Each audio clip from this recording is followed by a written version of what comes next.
알아두면 유용한 경제 이야기, 오늘의 생활경제 시작합니다. 지난달 취업자 수가 늘면서 3개월 연속 10만 명대 증가세를 이어갔습니다. 통계청에 따르면 8월 기준으로 15세 이상 취업자는 2,896만 7천 명으로 지난해 같은 달보다 16만 6천 명 증가했는데요. 이렇게 겉으로 보면 고용시장이 회복세처럼 보이지만 내용을 들여다보면 고용시장의 양극화는 뚜렷합니다.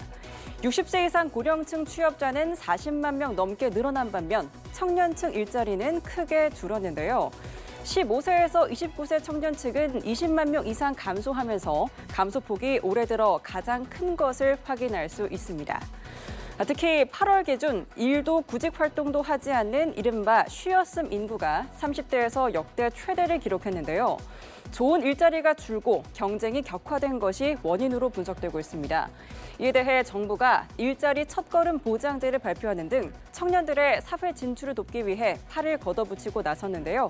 이 내용 김태욱 기자의 보도입니다. 지난 5년 동안 취업하지 않은 청년은 10만 명 늘어난 40만 명에 달하고 있습니다. 이른바 괜찮은 일자리가 줄고 경쟁이 격화하는 가운데 구직 활동도 하지 않고 일할 의사도 없는 쉬었음 상태에 빠지는 청년이 늘고 있는 겁니다.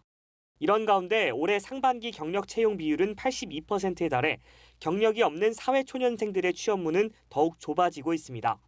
정부가 이 같은 악순환의 고리를 끊기 위해 일자리 첫걸음 보장제를 추진하기로 했습니다. 잠시 멈춘 청년에게는 다시 일어설 기회, 일하고 싶은 청년에게는 당당히 일할 기회, 일하는 청년에게는 존중받으며 성장하는 일터를 보장하고자 합니다. 고졸, 군장병 청년의 동의하에 개인정보를 수집해 일자리 첫걸음 플랫폼을 구축하고 연간 15만 명의 미취업 청년을 찾아 범정부 차원에서 지원하는 시스템을 구축할 계획입니다. 구직 기간 중 생계 부담을 덜 수 있도록 지원하는 구직 촉진 수당도 올해 50만 원에서 내년 60만 원으로 인상합니다. 또 2027년을 목표로 자발적 이직자에게는 1회에 한해 구직급여 지급을 추진해 제도전을 도울 방침입니다. 정부는 29세인 청년 연령 상한을 34세로 높여 지원 대상을 확대하고 청년 고용촉진 특별법을 개정해 쉬었음 청년 지원을 위한 법적 근거도 마련할 방침입니다. 연합뉴스TV 김태욱입니다.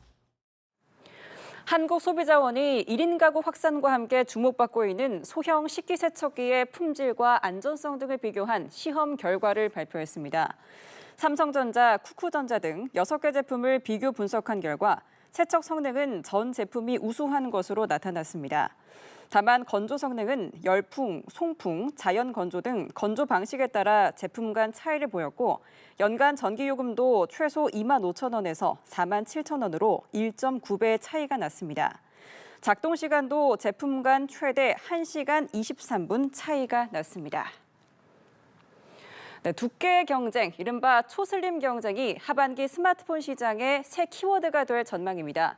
애플이 새로운 아이폰 시리즈를 출시하면서 역대 가장 얇은 제품을 내놨는데요. 최근 삼성전자 갤럭시와 중국 업체들까지 초슬림폰을 내놓으면서 기술력을 뽐낸 바 있습니다. 김주영 기자입니다. 두께 5.6mm, 역대 가장 얇은 아이폰이 공개됐습니다. 애플이 아이폰 라인업에 처음으로 추가한 모델로 전작보다 2mm 이상 얇습니다. 두께는 줄였지만 우주선 소재로 쓰이는 티타늄 프레임과 자체 설계 코팅을 적용해 긁힘과 파손에 강하다는 게 애플의 설명입니다. 국내 출시가는 환율 영향으로 지난해보다 소폭 올랐지만 한국은 이번에도 1차 출시국에 포함되며 이번 주 금요일부터 사전 주문이 가능합니다. 팀 쿡 애플 CEO는 아이폰 신작에 대해 그 어떤 제품과도 비교가 불가하다며 게임 체인저가 될 것이라고 말했습니다. 실제로 업계에서는 얇은 스마트폰의 흐름이 나타나고 있습니다. 삼성전자는 지난 5월 갤럭시 S 시리즈 신작을 선보이며 두께 5.8mm를 구현했고 지난 7월 공개한 폴더블 폰에서도 4.2mm의 두께로 삼성 폴더블 폰 중 가장 얇은 폰을 내놨습니다. 이 밖에 오포와 화웨이, 아너 등 중국 업체들도 얇은 스마트폰을 꾸준히 선보이며 경쟁에 가세했습니다. 모델의 또 슬림화라든지 또 디스플레이가 이제 변형될 수 있는 이러한 유형의 모델들이 이제 속속 나오게 되면은 그동안 좀 침체되어 있었던 스마트폰 시장과 또 이런 수요에 또 불을 붙이고 정체된 글로벌 스마트폰 시장이 초슬림 경쟁으로 다시 활기를 찾을 수 있을지 기대됩니다. 연합뉴스 TV 김주영입니다.